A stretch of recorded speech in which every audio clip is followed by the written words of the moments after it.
Most businesses will never see a dime from their exit. You built it for decades only to walk away broke or even broker. Absolutely not. You need to know your exit options before the clock runs out. That's right. Today, we're going to go over all the different options that you have upon exit. We're going to get into it right now in 3, in 2, in 1. So in this episode, we're going to be breaking down the real exit options for business owners. Whether you want to keep it in the family or you want to cash out with private equity, you need to know the game that you're playing because how you leave determines what you keep. But before we get into it, like and subscribe. Guys, every week we're coming out with a new show. Every Monday we've got a guest here, some kind of entrepreneur or professional that will help you in your business. And quite frankly, it's just really great content. I know I'm biased, but it's actually great. So like, subscribe, share with everybody that you can, and follow me on social media as well. And make sure that you smash that like button. So let's do it right now. So your business exit, it's one of the biggest paydays that you could have in your life. 80% of your net worth is hiding in your business. I've told you guys this before. You take your current net worth, you take your wealth goal, and in between there, it's usually roughly 80% is your wealth gap that's hiding in your business.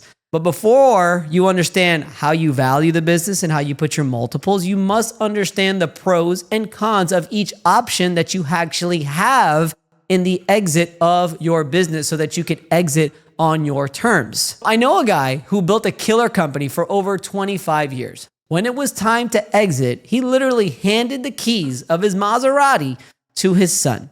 No structures, no plan, just vibes. 3 years later, guess what? The business was gone. Family torn apart. Zero legacy. That's what happens when you don't know your options. Because even if you're selling it to your son, you should actually be making money on that transaction. You don't just give something away like that. So what I'm going to teach you right now is basically the 7 exit options that you need to know and you need to understand to make sure you're doing what's best for you, your family, and everyone around you. So we'll go back to what we just talked about. Number 1 is an intergenerational transfer. All right, it's basically you taking your business and you're selling it to somebody in your family. It could be a child, a brother, a cousin, or whoever it is. Now, what's the good part about this, right? The pros are your legacy lives on, right? The legacy keeps on going, the business stays alive, and it actually it moves on. It's also very low cost because usually you don't need to hire a broker or you don't need to hire some kind of other expert. A lot of times it's just, maybe an attorney, obviously an accountant, and it just sort of gets handled between the family and in the family. Now, I will tell you, there are experts in this particular field of handling the intergenerational transfer because it could get complicated. You're going to want to have somebody that could actually keep everybody at bay. But you do get to stay in control, and the buyers, which is your kids, are super motivated to keep it going. What are the cons is potential family drama. You're probably going to end up selling it for a lot less than what you would sell it to the private market. And a lot of key employees might not be really happy with that.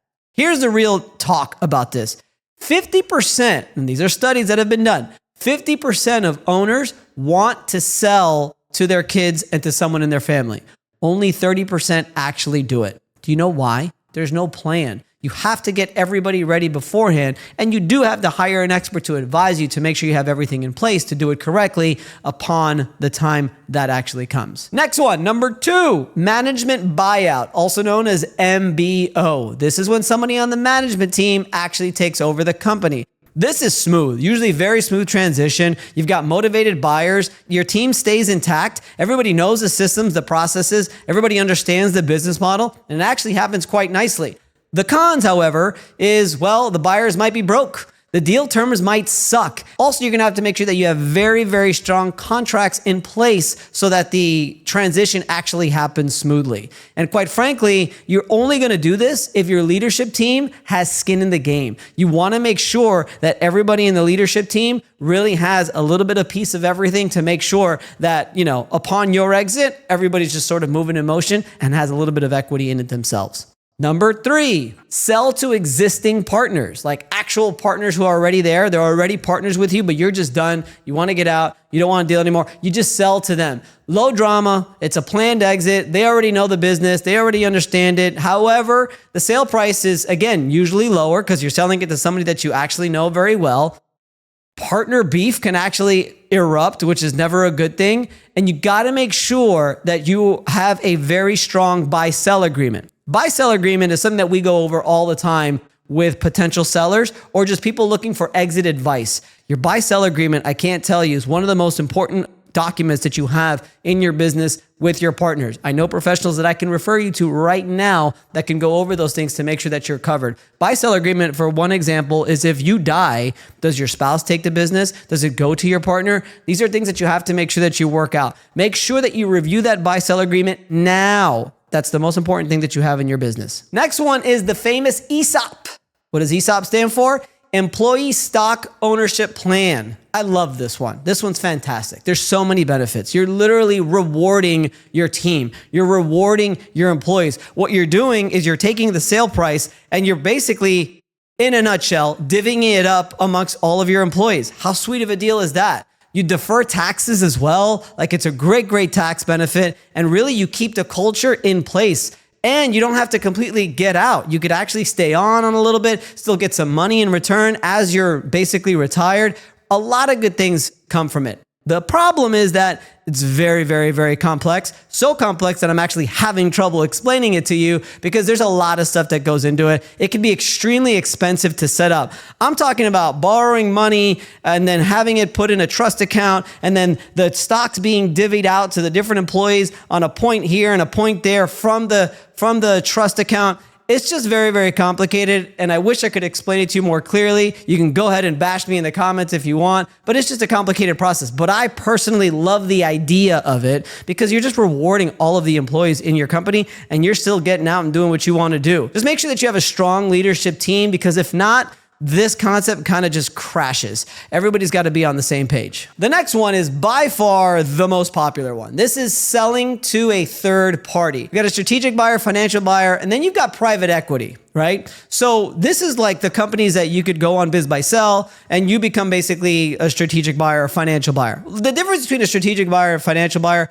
by the way, a strategic buyer, for example, is, let's say one company wants to buy another company. And the reason why they want to buy another company is because they want more clientele and they want to double the value of their company. Or it's a piece that they're already buying from. Let's say like they're a manufacturing company and they're buying tools that build the manufacturing products that they have. So they're buying that company. That's a strategic buy. Financial buy is basically me buying someone else's company because it just makes financial sense. Then you have your private equity, which I personally love private equity, where they're going to have all their money, their investors, and their knowledge and their expertise, and they're going to basically buy you out. Now, they could buy you out in whole for the full amount so that you're basically out. Or they can become majority, you become a minority partner, and you cash out, and then you can get a second bite at the apple later on.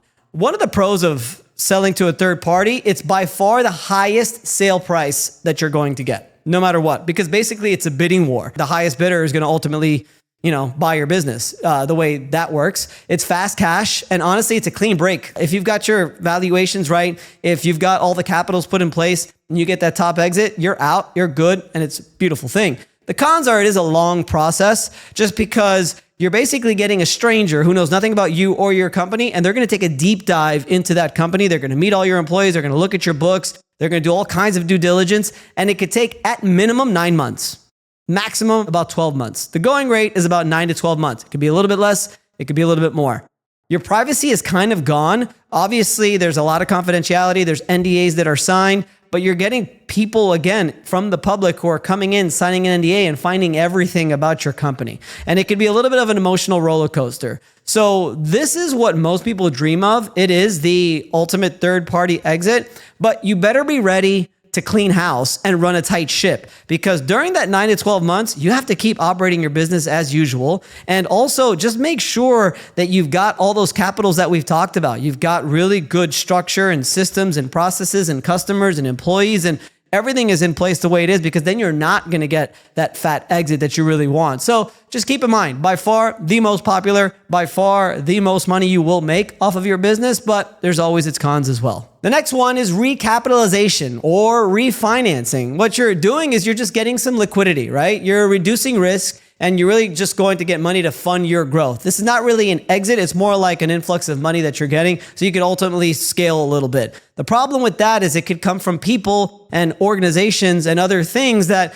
you may not know very well. So you have a little bit of a loss of control, and it could be a little bit of a culture shift. And when it is time to exit, it could be a little bit lengthier of a process. So just make sure if you're going to do some kind of recapitalization, refinance, and you're just going to get some money influxed into the company, this is definitely a smart option for aggressive growth. Like if you really want to grow really, really fast, this is a way that you can do it. And some, quite frankly, even cash out.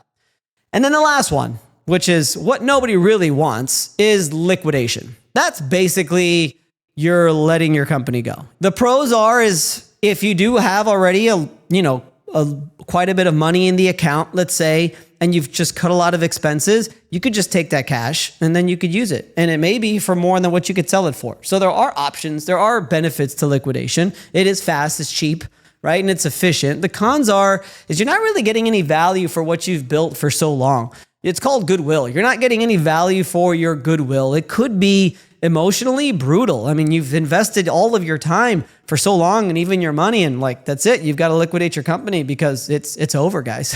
The truth is it's not an exit strategy. It is a surrender, but that's okay too. It does happen all the time. So quick recap, know the 7 ways that you could exit, all right? We're gonna go deep into each one of these a little bit more in later videos, but I just wanted to run through just the 7 most popular options of exit. The intergenerational transfer, that's giving it to a son or a daughter. The management buyout, MBO. The sell to existing partners in your company, basically cash out to your partners. The ESOP, the employee stock ownership plan. I love that because as a business owner, I want to do everything for my employees. The selling to a third party, a strategic buyer or a financial buyer or just private equity. The recapitalization and the refinancing of just stimulating cash flow into your business. And then the liquidation, the surrender, I guess, in a way of you just letting your company go. So understand that there are 7 options and every option is different for every single company. I'm talking to a company now where quite frankly, the conversation was, all right, do you just want to get out? He's like, yeah. And I'm like, well, what if private equity bought you out? And he's like, that would be cool too, but you would have to stay on if they took majority stake. He's like, that's okay. If I could cash out, stay on doing what I'm doing, and then I can cash out again later, that would be great too. I said, cool. So it's good. These are the questions that I always ask people to make sure that they not only understand their options, they understand the pros, the cons, and they can ultimately make a decision. And when that potential option and buyer comes, we could look at it then and I could say, hey, I told you this was a possibility.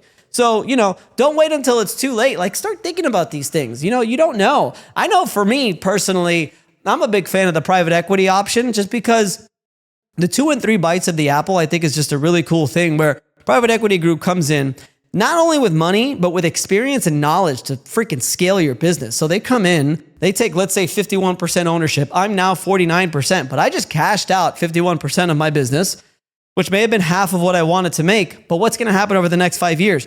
They're going to come in, they're not only going to put in money, but they're also going to put in their knowledge and expertise of scaling other companies because it's what they do. And your 49% in 5 years or 10 years will probably be worth way more than the 51% cash out that you did, before. And you get what's called 2 bites of the apple. And then you never know. In 5 years, they get bought out again. Your 49 becomes 25, but then they scale it again. So that's one of my favorites. But either way, what I'd like for you to do is just a little bit of homework. I want you to sit down this week and I want you to map out some exit options that you kind of like. Like for me, like I said, it's private equity and it's the ESOP. I love the stock options for employees. I think that's fantastic. And get real about your timeline. Get real about your leadership team. Get real about your finances. Clean those finances. Make sure you have a good leadership team in place. Make sure you have good management. Everybody's doing what they're supposed to be doing.